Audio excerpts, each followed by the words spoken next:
अस्सलाम वालेकुम रहमतुल्लाहि बरकातहू। My self Mohammad Zakaullah. आज जो है 10th स्टैंडर्ड यानी एसएलसी का फर्स्ट लैंग्वेज जो कन्नड़ा सब्जेक्ट है यानी प्रथमा भाषे कन्नड़ा, इसमें पार्ट 1 टेक्स्ट बुक में हम लोग जो है नम्मा भाषे लेसन को कर रहे थे। तो चैप्टर 1 है ये। तो इस लेसन के ऑलरेडी पिछले क्लासेस में मैं अभ्यास प्रश्नಗಳು संदर्भ फर्स्ट 1 संदर्भ तक किया था, तो उसी का आज कंटिन्यूटी पार्ट कर रहा हूँ। तो संदर्भ ई मेंथ में उसी का आगे वाला सवाल, तो यहाँ से आज कंटिन्यू कर रहा हूँ इस पार्ट में। तो तुम स्क्रीन में देख सकते हैं, टेक्स्ट बुक का पेज है, पेज नंबर 6 ಪುಟದ ಸಂಖ್ಯೆ 6 ಈ मेंथ संदर्भ सहित स्वारस्यವನ್ನು विवरिಸಿ को है। संदर्भ सहित मौके के साथ स्वारस्यವನ್ನು उस मज़ेदार किस्से को वजाहत करें, विवरिसी बयां करें, लिखें। ओके यानी एक सेंटेंस देती हूँ ना, एक लाइन देती हैं सबक का, तो ये लाइन जो है कौन से मौके के दरमियान, किस दरमियान जो है ये सेंटेंस आया कर को पॉइंट वाइज बना को हमें आंसर लिखना, तो उसको कहते हैं संदर्भ सहित स्वारस्यनु विवरिसी। तो एग्जाम टेस्ट में आता वेरी इंपॉर्टेंट मीनू, जो कि हर सही जवाब को तुम ना 3 मार्क्स मिलती, 3 मार्क्स से हर सही जवाब को जो है 4 सवाल हैं, तो 4 3 12 मार्क्स के क्वेश्चन है यहाँ पे। तो इसमें हर सही जवाब को तुम ना 3 मार्क्स मिलती। तो इस मेन का पहला सवाल जो है ऑलरेडी हमें पिछले क्लास में सीख गई, तो उसी का आज कंटिन्यू सेकेंड क्वेश्चन से कंटिन्यू कर रहा हूँ। तो प्रश्न 2 तक्कुदे बेरसल्के घृतमुमम तैलमुमम करको सवाल है। तो प्रश्न 2 सवाल नंबर 2 तक्कुदे बेरुसल्के घृतमुमम तैलमुमम, यानी तक्कुदे बेरुसल्के यानी उस तरह से मिलाए, तो कैसा मिलाए सर का, घृतमुमम यानी घी के साथ, तैलमुमम यानी तेल को मिलाए सर का, यानी घी के साथ तेल को मिलाए सका। घृता का तो यहाँ पे घी, तैला का तो तेल, यानी यहाँ पे संस्कृत ज़बान को कुछ उस टाइम पे जो है ऑथर्स क्या करते थे, कुछ उसूलों को बयान करने के टाइम में कुछ मज़हबी, जैसा वैदिक रिलीजन का हो या संस्कृत रिलीजन का हो, वैदिक रिलीजन का हो या फिर जैन रिलीजन का हो, तो इनके जो है प्रीचर्स को बयान करने के वास्ते कन्नड़ा के ज़बान में क्या करे उन्होंने कुछ संस्कृत के अल्फाज ले लेगा को जमा डाले। तो सिर्फ जो कन्नड़ा जानते थे तो इन्होंने ज़्यादातर उसमें संस्कृत के वर्ड मिलाने से वो अंडरस्टैंड करना मुश्किल होता था, क्या उन्होंने प्रीचर्स बोलेंगे, क्या तत्वगणु बोलेंगे। ओके तो उसको नया सेना पोएट इस तरह से बोले, अगर तुम्हें संस्कृत में ले लेगा को संस्कृत के अल्फाज ले लेगा, कन्नड़ा में मिक्स कर को छोड़ डाले, तो जो तुम्हारी ओपिनियन जो भी तुम्हें बोलना चाह रही उसको, तो ऐसा हो जाता कि घृतमुमम तैलमुमम, घी के साथ तेल मिलाई सका। ओके तो अभी इसका पॉइंट वाइज हमें आंसर जानेंगे। संदर्भ को तो ना मालूम है ऑलरेडी, तो पिछले क्लास में जो एक ऑलरेडी संदर्भ करी तो तुम ना आइडिया है, तो किस तरह से पॉइंट वाइज बना को लिखना संदर्भ में। तो सेम क्वेश्चन जो सेकंड क्वेश्चन जो टेक्स्ट बुक में हमें देखे वही क्वेश्चन यहाँ पे दिखा रहा हूँ। तक्कुदे बेरसल्के घृतमुमम तैलमुमम, तो ये ज़रा स्पेलिंग मिस्टेक है, बराबर कर लिया। ओके तो उत्तर जवाब, तो फर्स्ट पॉइंट आता आयके, ये क्या भी उन्होंने देते नहीं, तुम्हें लिख लेना सो। तो आयके का तो सिलेक्शन लीसो। ಪ್ರಸ್ತುತ ಸಾಲನ್ನು ಎಂ ಮರಿಯಪ್ಪ ಭಟ್ಟ ಅವರು ರಚಿಸಿದ ನಮ್ಮ ಭಾಷೆ ಎನ್ನುವ ಗದ್ಯ ಭಾಗದಿಂದ ಆಯ್ದುಕೊಳ್ಳಲಾಗಿದೆ करको लिखती। तो उत्तर यानी जवाब में फर्स्ट पॉइंट आया था आयके यानी सिलेक्शन करको, तो उसे क्या लिखती तुम्हें, प्रस्तुत सालन्नु मौजूदा दिए गए सवाल वाले लाइन को करको, प्रस्तुत सालन्नु मौजूदा लाइन को जो कि सवाल में दी वो एम मरियप्पा भट्टा जो ऑथर का नाम है, नम्मा भाषे लिखो ही। ओके तो एम मरियप्पा भट्टा अवरु उन्होंने जो है लिखिसो रचिसिदा नम्मा भाषे नाम के इन्नुवा नाम के गद्य भागदिंदा सबक के पार्ट से चुना गया है, आಯ್ದುಕೊಳ್ಳಲಾಗಿದೆ, यानी सवाल वाले लाइन को, मौजूदा सवाल वाले लाइन को प्रस्तुत सालन्नु एम मरियप्पा भट्टा उनकी लिखी गई जो सबक है तुमना नम्मा भाषे, तो इस सबक के पार्ट से इस सवाल वाले लाइन को चुना गया है। तो ये आई के पॉइंट मेंशन करना संदर्भ में, तो इसको तुम ना 1 मार्क यहाँ मिल जाता है। ये पॉइंट लिखो, तुम्हें नेक्स्ट पॉइंट लिखना कभी भी। नहीं लिखे तो क्या होता है, तो मार्क्स मिलता नहीं होता। तो संदर्भ में कभी भी आय के पॉइंट लिखना, तुम्हें आय के कर को डालने को किस सबक से ली, कौन आथर कर को मेंशन करना, कभी भी याद रख लो। संदर्भ में इसी तरह पॉइंट वाइज बना को लिखना, आय के संदर्भ विवरणे, नहीं विवरणे भूल के तो भी संदर्भ का कंटिन्यू पॉइंट करो ना, तो लास्ट में स्वारस्य। ओके, तो इस तरह से पॉइंट वाइज बना को तुम्हें लिखना। अब दूसरा पॉइंट क्या आता, संदर्भ, ये भी तुम्हें लिख लेना, उन्होंने क्या भी देते नहीं। संदर्भ यानी कौन से मुख में लाइन आया, ಕನ್ನಡಕ್ಕಾದ ಹೀನ ಪರಿಸ್ಥಿತಿಯನ್ನು ನಯಸೇನ ವಿವರಿಸುವ ಸಂದರ್ಭದಲ್ಲಿ ಈ ಸಾಲನ್ನು ಬಳಸಿಕೊಂಡಿದ್ದಾನೆ करको लिखती। संदर्भ यानी मौके में क्या बोलती तुम्हें, कन्नड़क्कादा, कन्नड़ा के ज़बान को होने वाली हीन परिस्थितियों, जो बुरी हालत हो गई थी, जैसा बोले हमें संस्कृत के अल्फाज दिलेगा को कन्नड़ा के ज़बान में बिठा डाले, तो उस बुरी हालत को नयसेना पोएट, नयसेना नाम का एक पोएट था जो लेसन एक्सप्लेनेशन के टाइम में मैं पिक्चर के साथ दिखाऊँ, तो ये नयसेना पोएट उस हालत को विवरिಸುವ, वजाहत करने के दौरान संदर्भದಲ್ಲಿ या बयां करने के दौरान संदर्भದಲ್ಲಿ ಈ ಸಾಲನ್ನು, इस सवाल वाले लाइन को इस्तेमाल किया है, ಬಳಸಿಕೊಂಡಿದ್ದಾನೆ। यानी कन्नड़ा को होने वाली जो बुरी हालत है उसको नयसेना पोएट जो है बयां करने के दौरान विवरिಸುವ संदर्भದಲ್ಲಿ ಈ ಸಾಲನ್ನು ಬಳಸಿಕೊಂಡಿದೆ, इस सवाल वाले लाइन को, इस लाइन को उन्हें इस्तेमाल किया है। समझ में? तो ये हुआ आय के बाद में संदर्भ, यानी सिलेक्शन पॉइंट बाद में संदर्भ, इसी तरह से आना। अब थर्ड पॉइंट क्या आता है, विवरणे, उसी आंसर का कंटिन्यूटी पार्ट। विवरणे का तो तुम्हें पूरा डिटेल से लिख रही सो, वजाहत कर रही सो, तो इसमें डिटेल से तुम्हें लिखती विवरणे कर को थर्ड पॉइंट डाल लेना तुम्हें। तो विवरणे ವೈದಿಕ ಹಾಗೂ ಜೈನ ಧಾರ್ಮಿಕ ತತ್ವಗಳನ್ನು ಕನ್ನಡದಲ್ಲಿ ಬರೆಯಬೇಕೆನ್ನುವ ಅಭಿಲಾಷೆಯಿಂದ ಅನೇಕ ಪಂಡಿತರು ಅನೇಕ ಕಾವ್ಯಗಳನ್ನು ರಚಿಸಿದರು. ಆದರೆ ಅವರಲ್ಲಿ ಕನ್ನಡವನ್ನು ಸಂಸ್ಕೃತಮಯವನ್ನಾಗಿ ಮಾಡಿದರು. ಕನ್ನಡ ಮಾತ್ರ ತಿಳಿದವರಿಗೆ ಇದು ಕಬ್ಬಿಣದ ಕಡಲೆಯೇ ಆಯಿತು. ಅವರ ಉದ್ದುದ್ದ ವಾಕ್ಯಗಳಲ್ಲಿ ಎಲ್ಲ ಸಂಸ್ಕೃತ ಶಬ್ದಗಳೇ ಈ ಪರಿಸ್ಥಿತಿಯನ್ನು ಗಮನಿಸಿದ 12ನೇ ಶತಮಾನದ ನಯಸೇನ कवि ಮೇಲಿನ ವಾಕ್ಯದಂತೆ ಹಲುಬಿದನು। यानी विवरणे में क्या लिखती, वैदिक यानी वैदिक रिलीजियन ಹಾಗೂ जैन धार्मिक, तो इसके पिक्चर के साथ दिखाया। वैदिका का तो वैदिक रिलीजियन को जो मानती, वैदिक के मज़हब को, तो उस रिलीजियन के, उस मज़हब के, और जैन धार्मिक, जैनिज़्म एक मज़हब है उसको बोलती जैना, तो जैनिज़्म के मज़हब के धार्मिका, जैनिज़्म का जो मज़हब है धार्मिका, यानी मज़हब के तत्वಗಳನ್ನು, असूलों को, यानी उनके प्रीचर्स को कन्नड़दल्ली, कन्नड़ा में बರೆಯಬೇಕೆನ್ನುವ, कन्नड़ा में उनके प्रीचर्स को लिखना कर को आज से अभिलाषेಯಿಂದ, इसकी आज से क्या करे, अनेक पंडितರು, बहुत सारे स्कॉलर्स, बहुत सारे पोएट आथर क्या करे, उन्होंने अनेक बहुत सारे काव्यಗಳನ್ನು, बहुत सारे नज़मों को पोएम्स को लिखा, रचिसिದರು. ಆದರೆ लेकिन ಅವರಲ್ಲಿ, ಅದರಲ್ಲಿ उसमें क्या करे उन्होंने, लेकिन उसमें ಕನ್ನಡವನ್ನು, ಅದರಲ್ಲಿನಿ, ये ಅವರಲ್ಲಿನಿ, ಅದರಲ್ಲಿ, सो ಆದರೆ ಅದರಲ್ಲಿ, लेकिन उसमें यानी कन्नड़ा में, कन्नड़ವನ್ನು ಸಂಸ್ಕೃತಮಯವನ್ನಾಗಿ, कन्नड़ा को संस्कृत में बदल डाले, संस्कृतमಯವನ್ನಾಗಿ ಮಾಡಿದರು, कन्नड़ा को संस्कृत बना ले, यानी कन्नड़ा में बोलने के चक्कर में उन्होंने संस्कृत के अल्फाज ले लेकर को उसमें मिला को छोड़ डाले। तो इससे क्या हुआ, कन्नड़ मात्र, जो सिर्फ कन्नड़ा जानते थे ತಿಳಿದವರಿಗೆ ಇದು, ये जो है समझना, उनके प्रीचर्स को समझना, उनके असूलों को समझना कब्बिणದ ಕಡಲೆಯೇ, यानी लोहे के चने के जैसा हो गया, आಯಿತು, लोहे के चने, कब्बिणದ ಕಡಲೆ, लोहे के चने चबा सकते हो, मुश्किल है ना, टफ है ना, वैसा टफ हो गया, घट हो गया, समझना मुश्किल हो गया अगर को, टफ होने को उसको मिसाल के तौर पर कब्बिणದ ಕಡಲೆ, यानी लोहे के चने चबाई सरका अगर को बोलती।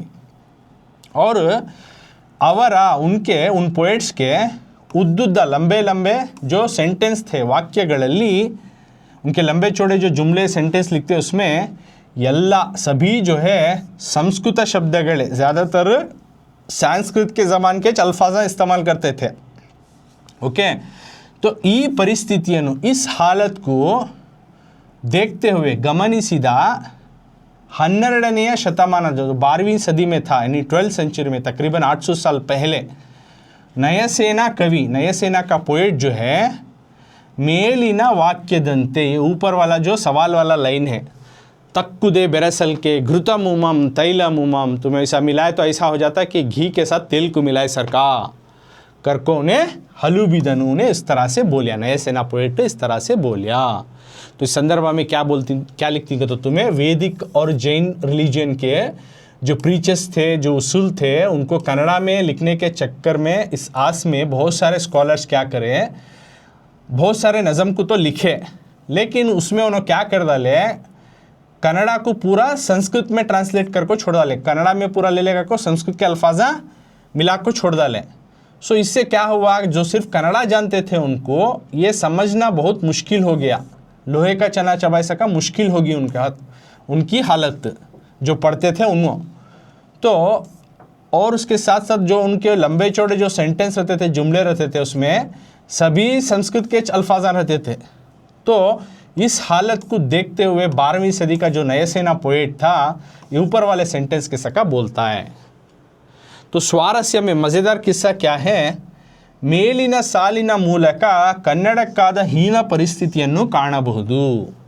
तो ಮೇಲಿನ ಸಾಲಿನ ಮೂಲಕ, ऊपर वाले लाइन के हिसाब से, मूलक ऊपर वाले लाइन के ज़रिए से, कन्नडक्काದ कन्नड़ा को होने वाली हीन परिस्थितियों, बुरी हालत को यहाँ में कारणभूत देख सकती। यानी ऊपर वाली जो लाइन है उसके ज़रिए से हमें कन्नड़ा को होने वाली जो बुरी हालत, कन्नड़ा के साथ जो बुरी हालत हो रही है, कन्नड़ा में जो संस्कृत के अल्फाज ले लिया बिठाल को, उसकी जो हालत बिगड़ा रही, उस चीज़ को हमें यहाँ देख सकती हैं। तो यहाँ पे तक्कुदे बेरसल के घृतम उमम तैलम उम, तो मिलाए तो ऐसा होता संस्कृत में, संस्कृत के अल्फाजा ले लिया कन्नड़ा में कि घी के साथ तेल को मिलाए सरका। तो फर्स्ट पॉइंट आई के लिखती, यानी यहाँ पे ऑथर का नेम और सबक का नाम लिखती, किस ऑथर ने लिखा है, किस सबक से ली। दूसरा पॉइंट, किस दौरान ये लाइन में ये सेंटेंस सवाल वाला लाइन आया, संदर्भ अगर को दाल को लिखती, यानी कन्नड़ा को जो उस बुरी हालत हो गई थी, तो नयसेना उस हालत को बयां करने के दौरान ये लाइन आया अगर को लिखती। विवरण में डिटेलली लिखती तुम्हें कि वैदिक रिलीजन और जैनिज़्म के जो रिलीजन के जो उसूल थे वो कन्नड़ा में लिखने के चक्कर में बहुत सारे स्कॉलर्स क्या करें, उसमें कन्नड़ा में पूरा संस्कृत की सका बना डाले। जो सिर्फ कन्नड़ा जानते थे तो उनको उनकी बताई गई ओपिनियंस को, उनके उसूलों को समझना मुश्किल होगा, इस तरह की हालत होगी कि लोहे के चने चबाने के नहीं, टफ होगा उनको।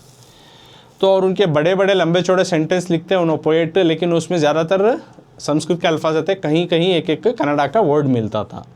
तो इस हालत को देखकर नयसेना का जो कन्नड़ा का पोएट था 12वीं सदी में, तकरीबन 800 साल पहले, तो उन्हें जो नाराज़गी या बेजारगी जताते हुए इस तरह से कहता, हलुबिदनु।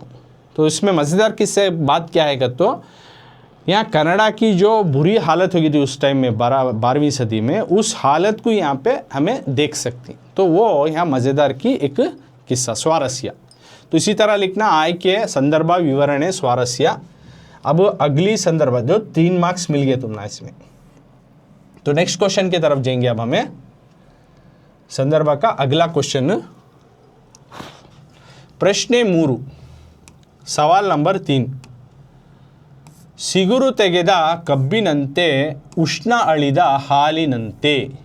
तो इस सवाल में क्या बोल रही, सिगुरु तेಗೆದ, छिलटा निकाले सो, कब्बिनंते, गन्ने के सर का, छिलटा निकाले सो गन्ने के सर का, उष्ण अळिದ, गर्म से ठंडे की शक्ल इख्तियार करने वाला दूध के सर का, हालिनंते, गर्म से, अब दूध को गर्म करे, बाद में थोड़ी देर छोड़े तो उन्हें क्या होता है, ठंडा होता नहीं, तो गर्म से ठंडे होने की जो शक्ल रहती है दूध की, उस हालत का। अगर तो सिगुरु तेಗೆದ कब्बिनंते, छिलटा निकाले सो गन्ने की सर का, उष्ण अळिದ हालिनंते, गर्म से ठंडे में कन्वर्ट होने वाला दूध की तरह, हालिनंते। ओके, तो यहाँ पे ये सबक का ये लाइन इकले से नम्मा भाषे लाइन में इन्हों एक सेंटेंस उठा को सदी डाले। अब इसको हमें संदर्भ में ऑलरेडी अब तुमने मालूम है किस तरह से लिखना, तो पॉइंट वाइज बना कुछ लिखना तुमने, 3 मार्क्स मिलती हैं। सो तो आय के सबसे पहले तुम्हें देखो क्वेश्चन सेम है, सिगुरु तेಗೆದ कब्बिनंते उष्ण अळिದ हालिनंते। ओके, टेक्स्ट बुक में जो से देखे सवाल, उसी सवाल का जवाब हमें अब सीख रही। छिलटा निकाले सो गन्ने के सर का, और गर्म से जो ठंडे का शक्ल इख्तियार करे उस तरह दूध की तरह ಹಾಲಿನಂತೆ. तो उत्तर क्या? जवाब ಆಯ್ಕೆ ಪ್ರಸ್ತುತ ಸಾಲನ್ನು ಎಂ ಮರಿಯಪ್ಪ ಭಟ್ಟ ಅವರು ರಚಿಸಿದ ನಮ್ಮ ಭಾಷೆ ಎನ್ನುವ ಗದ್ಯ ಭಾಗದಿಂದ ಆಯ್ದುಕೊಳ್ಳಲಾಗಿದೆ.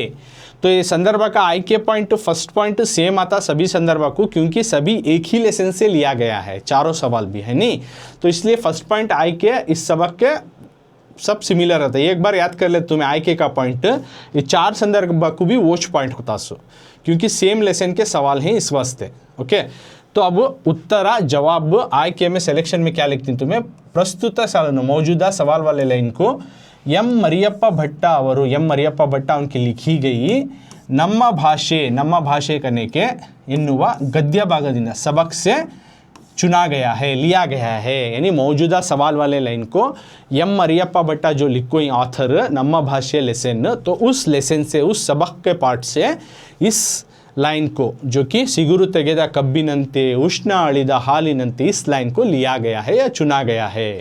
ओके, ये आಯ್ಕೆ हुआ. उसके बाद सेकेंड पॉइंट क्या लिखती हूँ तुम्हें, संदर्भ यानी मौका. क्या ಕನ್ನಡ ಭಾಷೆಯ ಸುಲಭತೆಯನ್ನು ವಿವರಿಸುವ ಸಂದರ್ಭದಲ್ಲಿ ಈ ವಾಕ್ಯವನ್ನು ಕಾಣಬಹುದು. अब संदर्भ मौके को लिख रही सो तुम्हें, तो इसमें क्या बोल रही नो, कन्नड़ भाषा, कन्नड़ा ज़बान की, कन्नड़ा लैंग्वेज की सुलभतेಯನ್ನು, उसकी आसानी को, उसकी ईजीएस्ट फॉर्म को विवरिಸುವ, बयां करने के दौरान, संदर्भದಲ್ಲಿ या वजाहत करने के दौरान ಈ ವಾಕ್ಯವನ್ನು, इस लाइन को, इस जुमले को हमें देख सकती, ಕಾಣಬಹುದಾಗಿದೆ.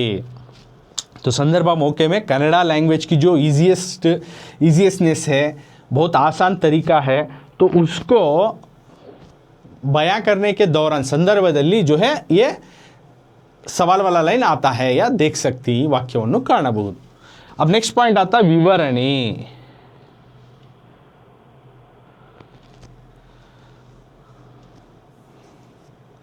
अब उसी का कंटिन्यू विवरणे.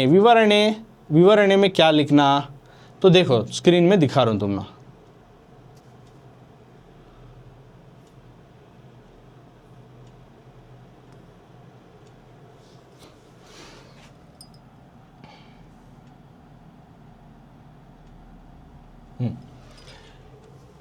तो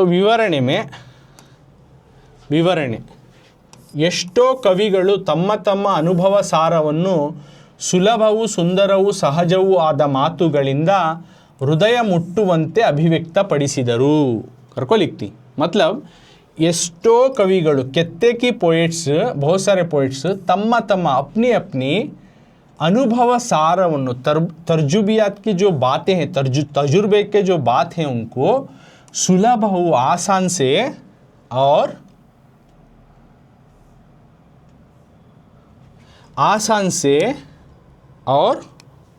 सुंदर, खूबसूरत और सहज, नेचुरल से आद मातुಗಳಿಂದ, नेचुरल से होने वाली बातों के जरिए से, मातुಗಳಿಂದ हृदय मुट्टुವಂತೆ, दिल को छुए सर का उन्होंने एक्सप्रेस किया, अभिव्यक्त पडिಸಿದರು. ಹೀಗೆ इस तरह से कन्नड़ भाषे, कन्नड़ा की लैंग्वेज, कन्नड़ा की जो ज़बान है, ये हदगोंडुदरिंदा, इस तरह से फॉर्मेशन हुआ ना, तो वो जो है कन्नड़ा ज़बान सुलिदा, एक छिले सो बाಳೆಯ ಹಣ್ಣಿನಂತೆ, यानी छिलका छिले हुआ केले के फल जैसा, बाಳೆಯ हण्ಣಿನಂತೆ यानी मौस के फल जैसा, सिಗುರು ತೆಗೆದ, छिलटा निकाले सो कब्बिनंते, गन्ने की तरह, छिलटा निकाले सो गन्ने की तरह, उष्ण अಳಿದ हालिनंते, गरम से ठंडे में बनने वाली दूध की तरह, हालिनंते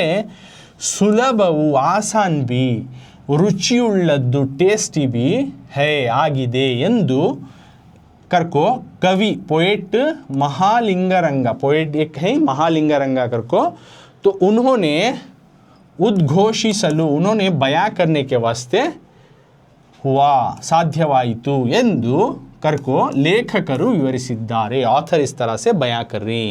तो विवरणे में क्या लिखती है, तो तुम्हें कितने के पोएट अपने अपने तजुर्बियात के बातों को आसान और खूबसूरत कितने की पोएट अपने अपने जो है एक्सपीरियंस की जो बातें हैं उनको आसान और खूबसूरत और नेचुरल से होने वाली बातों के ज़रिए से दिल को छुए सर का एक्सप्रेस किया, यानी बयां किए हैं। तो इस तरह से कन्नड़ा की लैंग्वेज जो है एक बनी, ये एक छिले सो यानी छिलटा छिले हुए केले के फल जैसा, मूस के फल जैसा, या छिलटा निकाले सो गन्ने की तरह और गरम से जो ठंडा होता नहीं दूध की तरह बहुत आसान और टेस्टी भी होकर है कर को पोएट महालिंग रंगा जो है बोलने के वास्ते हुआ कर को ऑथर यहाँ पे डिस्क्राइब करी या बयां करी।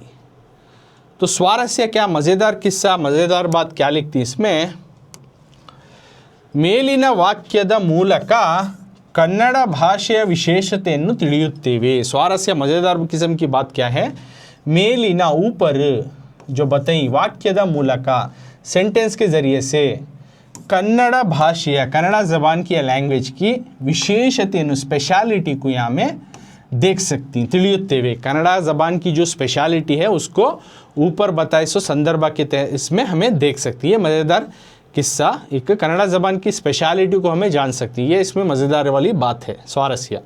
तो सिगुरु ತೆಗೆದ ಕಬ್ಬಿನಂತೆ ಉಷ್ಣ ಅಳಿದ ಹಾಲಿನಂತೆ, तो ये था सवाल संदर्भ 3 मार्क्स का।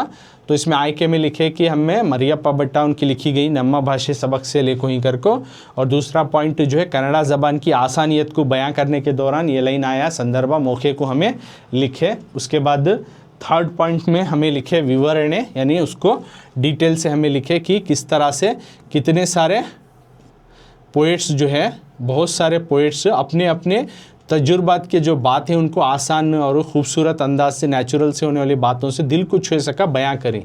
तो इस तरह से कन्नड़ा का लैंग्वेज जो है फॉर्मेशन है मजबूत तरीके से बनिया। तो ये अब ऐसा आसान हो गया कि एक छिलटा, एक मूस का जो है छिलटा निकाले तो खाना आसान है नहीं इस तरह से, या गन्ने को खाना आसान जब उसका छिलटा निकालती तब, तो दूध को पीना आसान है जब उन्हें गर्म से ठंडा हो जाता है। तो उसी तरह कन्नड़ा भी इसी तरह से आसान और मज़ेदार होकर है। अब कर को महालिंग रंगा एक पोएट बोल को ही कर को उनका भी जो है पॉइंट हाईलाइट करते हुए यहाँ पे बयां करना। तो स्वारस्य मज़ेदार किस्सा बात क्या है, इसमें मज़ेदार का बात क्या है तो कन्नड़ा की ज़बान की स्पेशलिटी को यहाँ पे बता रही, किस तरह से वो कन्नड़ा की ज़बान एक आसानी है कर को। ओके, तो ये हुआ संदर्भ, थर्ड संदर्भ जो कि 3 मार्क्स का हमें सीखे। अब हमें अगेन अब टेक्स्ट बुक की तरफ जाएंगे, अगले सवाल की तरफ। तो प्रश्न 4 सवाल नंबर 4,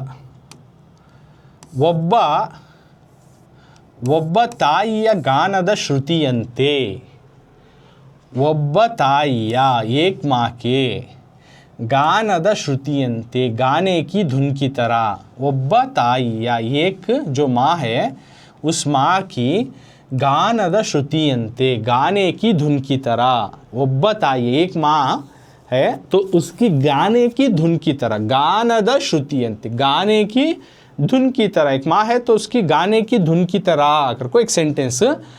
तो अब इसको हमें पॉइंट वाइज सीखेंगे, तो आंसर की तरफ जाएंगे। अब हमें संदर्भ में मैं बोलिया पॉइंट वाइज बना को तुम्हें लिखना। तो सवाल देख सकती हैं, सेम सवाल जो हमें टेक्स्ट बुक में देखे, ಒಬ್ಬ ತಾಯಿಯ गानद श्रुतियंते, यानी टेक्स्ट बुक में यही सवाल था, पेज नंबर 6 में, पार्ट 1 टेक्स्ट बुक में ನಮ್ಮ ಭಾಷೆ लेसन का 4वां संदर्भ, ಒಬ್ಬ ತಾಯಿಯ गानद श्रुतियंते एक माँ की जो गाने की धुन की तरह। तो यह है सवाल। अब इसको पॉइंट वाइज बना को लिखना। सबसे पहले उत्तरा जवाब में क्या लिखते हैं, आय के कर को डालती है, यानी सिलेक्शन चुनी सो करो, ये तुम्हें डालना है, उन्हें क्या भी देते नहीं। तो ಪ್ರಸ್ತುತ ಸಾಲನ್ನು ಎಂ ಮರಿಯಪ್ಪ ಭಟ್ಟ ಅವರು ರಚಿಸಿದ ನಮ್ಮ ಭಾಷೆ ಎನ್ನುವ गद्य भागದಿಂದ आयदुಕೊಳ್ಳಲಾಗಿದೆ। तो बताया ऑलरेडी कि आयके वाला पॉइंट सभी सवाल को, सभी 4 संदर्भों को एक ही आता है, क्योंकि चारों भी जो है एक ही लेसन के लिए गए हैं, चारों सवाल भी जो है एक ही लेसन के हैं। तो इस वास्ते ये पॉइंट तो सेम आता है, क्योंकि ऑथर भी वो ही और लेसन भी उसी लेसन का, एक ही लेसन का है, तो सेम आता पॉइंट। तो ಪ್ರಸ್ತುತ ಸಾಲನ್ನು मौजूदा सवाल वाले लाइन को, ये ಒಂದು ತಾಯಿಯ ಗಾನದ ಶ್ರುತಿಯಂತೆ, ये मौजूदा सवाल वाले लाइन को ಎಂ ಮರಿಯಪ್ಪ ಭಟ್ಟ जो ऑथर ही अवरु रचिसिदा उनकी लिखी गई जो सबक है ನಮ್ಮ ಭಾಷೆ ಕನೆ वाली ಎನ್ನುವ ಗದ್ಯ ಭಾಗದಿಂದ सबक वाले पार्ट से लेसन वाले पार्ट से ಆಯ್ದುಕೊಳ್ಳಲಾಗಿದೆ चुना गया है। तो मौजूदा सवाल वाले लाइन को एम मरियप्पा भट्टा उन्होंने लिखो ही ना नम्मा भाषे, तो इस सबक वाले पार्ट से इस लाइन को चुना गया है।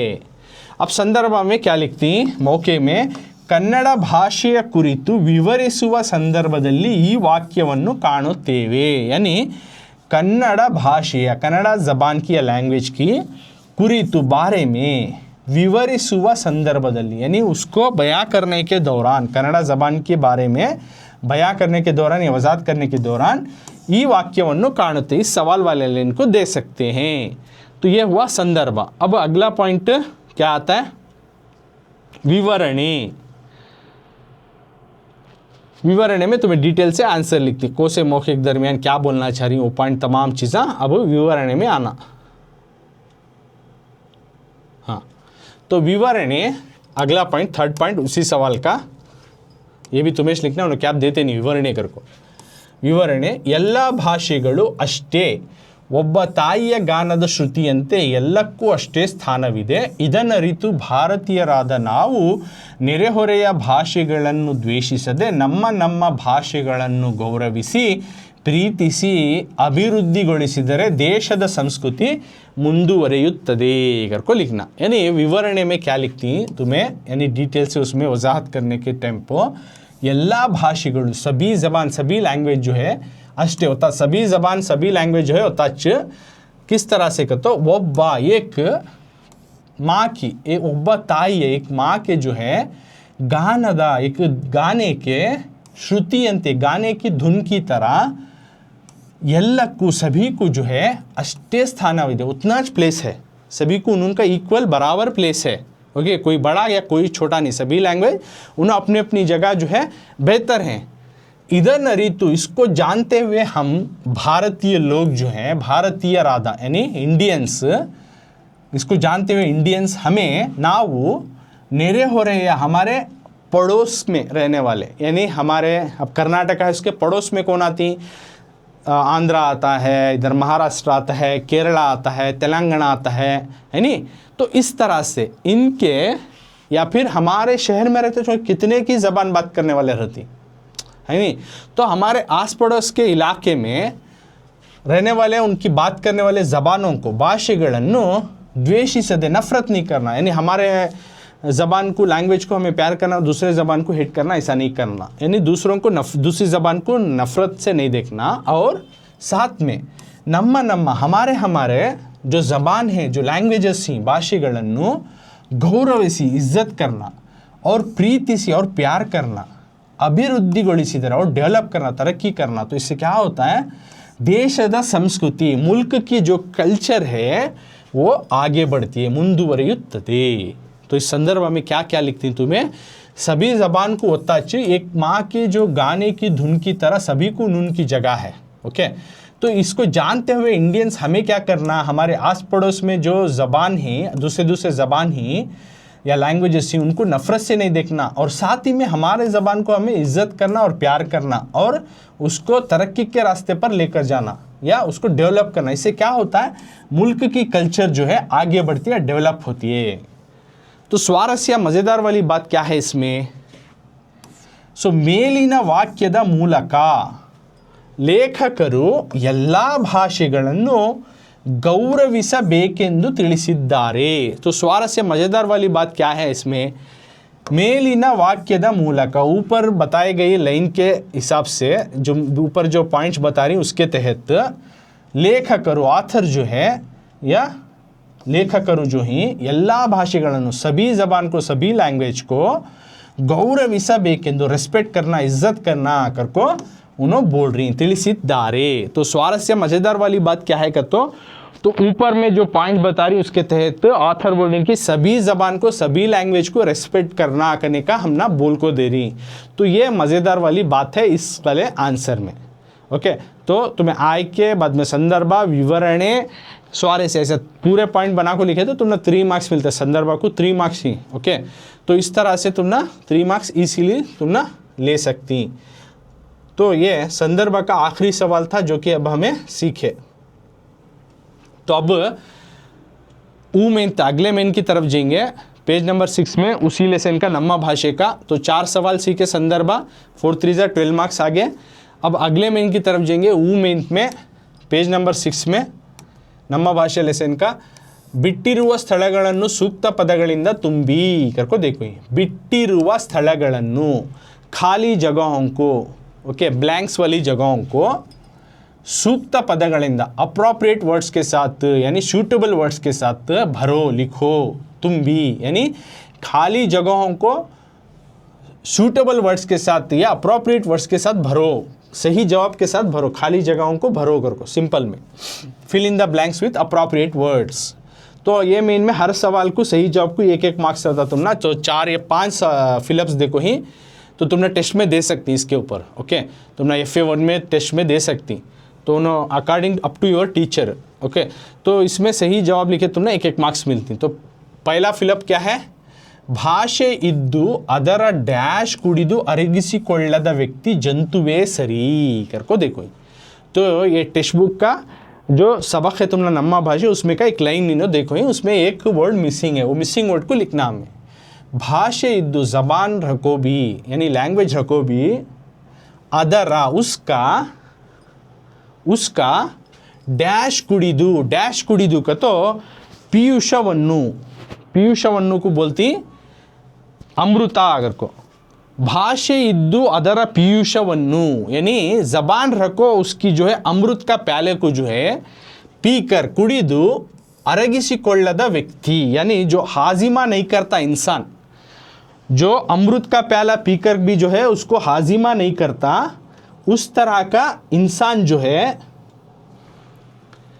एक जानवर की तरह, जंतुवे सरी, ओके। भाषे इद्दु यानी जबान लैंग्वेज रखो भी, अदन्नु कुड़िदु यानी क्या पीको, जबान रखो भी डैश कुड़िदु, यहाँ डैश में आंसर लिखना क्या वो पीयूषा अगर को लिखना, पीयूषा का तो अमृत कर को, हैवन ड्रिंक, पीयूषवन्नु कर को लिखना, पीयूषवन्नु यानी अमृत को पिए सर का, कुड़िदु अमृत को पीकर भी अरगिसिಕೊಳ್ಳದ जो हाजिमा नहीं करता, उस तरह का इंसान व्यक्ति जो है जंतुवे सरी, उन्हें जानवरी से ही, उन्हें जानवर के बराबर, यानी जबान रखो भी अगर उसको जाना नहीं तो ऐसा उन्हें कि एक अमृत का प्याला पी को, ओके एक हेवन ड्रिंक को पी को उसको हाजिमा नहीं कर सका, अरगिसिಕೊಳ್ಳದ, इस तरह का इंसान एक जानवर की तरह, जंतुवे सरी। तो आंसर में तुम्हें पीयूषवन्नु कर को लिखना, ओके पीयूषा का तो है अमृत हेवन ड्रिंक कर को आता है। सो नेक्स्ट सेकंड फिलअप की तरफ जाएंगे तो 1 मार्क्स तुमने है मिलेगा पीयूषवन्नु लिखे। तो सेकंड में क्या है, ಕನ್ನಡಕ್ಕೆ ಬಹಳ ಪ್ರಾಚೀನ ಕಾಲದಿಂದಲೂ ಡ್ಯಾಶ್ ಪೋಷಣೆ ದೊರೆಯುತ್ತಾ ಬಂದಿದೆ करको लिखती, ಕನ್ನಡಕ್ಕೆ कन्नड़ा को बहड़ बहुत प्राचीन कालದಿಂದಲೂ एंशियंट पीरियड से, कन्नड़ा ज़बान को, कन्नड़ा जो लैंग्वेज जो है बहड़ बहुत प्राचीन कालದಿಂದಲೂ एंशियंट पीरियड से, पुराने ज़माने से जो है उसको डैश क्या जो है किसका नरिशमेंट, पोषण का तो नरिशमेंट जो है ದೊರೆಯುತ್ತಾ ಬಂದಿದೆ, मिलते हुए आया, किसका नरिशमेंट मिलते हुए आया यानी संस्कृत का जो है संस्कृत ज़बान का जो नरिशमेंट कन्नड़ा ज़बान को मिलते हुए आया बहुत पहले से पीरियड से, प्राचीन काल में, बहुत एंशियंट पीरियड से, बहुत पहले के ज़माने से। तो आंसर संस्कृत अगर को लिखती, तो ಕನ್ನಡಕ್ಕೆ ಬಹಳ ಪ್ರಾಚೀನ ಕಾಲದಿಂದಲೂ संस्कृत का पोषणे ದೊರೆಯುತ್ತಾ ಬಂದಿದೆ, यानी कन्नड़ा ज़बान को बहुत पहले के ज़माने से संस्कृत का जो ज़बान है लैंग्वेज है उसका नरिशमेंट मिलते हुए आया है, ದೊರೆಯುತ್ತಾ ಬಂದಿದೆ। तो आंसर ही संस्कृतದ सेकंड का। अब थर्ड फिलअप्स की तरफ जाएंगे, 2 हो गए 1-1 मार्क्स के। अब थर्ड वन ये भी 1 मार्क्स का क्या है देखेंगे। अब थर्ड कन्नड़ा डैश भाषा वर्ग के ಸೇರಿದೆ करको देखो, यानी कन्नड़ा की जो ज़बान है वो डैश भाषा, डैश ज़बान के वर्ग के ಸೇರಿದೆ ग्रुप में आता है, किस ग्रुप में उन्हें जमा है, कन्नड़ा की लैंग्वेज जो ज़बान है इस ग्रुप में जमा है, ओके। तो आंसर क्या लिखती, ग्रांथिका अगर को लिखते हैं, यानी टेक्सचुअल फॉर्म में है कन्नड़ा है नहीं, तभी हमें लिखनी पड़ रही है। टेक्सचुअल का तो ऐसा राइटिंग के जो फॉर्म में उतारती फॉर्म में, तो उसको बोलती ग्रांथिका, जिससे हमें लिख सकती पढ़ सकती, तो उसको बोलती ग्रांथिका, टेक्सचुअल फॉर्म। ओके, तो कन्नड़ा की लैंग्वेज जो है एक टेक्सचुअल फॉर्म में है, इसके ग्रुप में जमा है, टेक्सचुअल के फॉर्म के जो ग्रुप है उसमें जमा है, तो उसको कहते हैं ग्रांथिका भाषे। एक व्यवहारिका भाषा, कन्नड़ा भाषा में दो तरीके क्या आती है, को हमें लेसन एक्सप्लेनेशन के टाइम में जान को है नहीं। एक व्यवहारिका यानी बिजनेस या तुम्हारे बिजनेस के दौरान इस्तेमाल करने वाली यानी बिजनेस लैंग्वेज और कारोबारी लैंग्वेज, दूसरा ग्रांथिक यानी टेक्सचुअल लैंग्वेज, दो रकम के लैंग्वेज आती हैं को। तो ये कन्नड़ा की लैंग्वेज जो है टेक्सचुअल फॉर्म में ग्रांथिका भाषा, जिससे कि हमें लिख सकती पढ़ सकती, तो इसीलिए उन्हें ग्रांथिका भाषा के ग्रुप में आती है। कन्नड़ा की ज़बान जो है ग्रांथिका यानी टेक्सचुअल फॉर्म की जो ग्रुप है उसमें आती है। ओके, सो आंसर इज ग्रांथिका अगर को लिखती। ग्रांथिका तो टेक्सचुअल जो लिख सकती, देख सकती, पढ़ सकती, तो उसको बोलती ग्रांथिका। तो चारवा, अब इंग्लिश शब्दಗಳು डैश उडुपन्नु धरसी ಒಳಗೆ ಬಂದು ಬಿಟ್ಟಿವೆ। तो फोर्थ सवाल में क्या देखो, इंग्लिश शब्दಗಳು, इंग्लिश के वर्ड्स डैश उडुपन्नु धरिसी, डैश रकम के कपड़े को पहनकर ಒಳಗೆ अंदर बंदु बिट्टिवे आ चुके हैं, डैश रकम के ड्रेस को पहनकर अंदर आ चुके हैं। इंग्लिश शब्दಗಳು का तो इंग्लिश के वर्ड्स अल्फाज जो है, इंग्लिश के अल्फाज कौन से ज़बान के जो है ड्रेस को उडुपन्नु पहन को धरिसी ಒಳಗೆ बंदु बिट्टे अंदर आ चुकी, यानी इंग्लिश के वर्ड किस ज़बान के वर्ड में आ चुके हैं। क्योंकि तो अंग्रेज़ भी आको हमारे इंडिया में हुकूमत करे है नहीं, तो उन्होंने कर्नाटक में भी हुकूमत कर को, तो उसमें क्या करे, उनके बहुत सारे इंग्लिश के वर्ड कन्नड़ದ यानी कन्नड़ा के ज़बान के जो है ड्रेस पहनने को आ गई।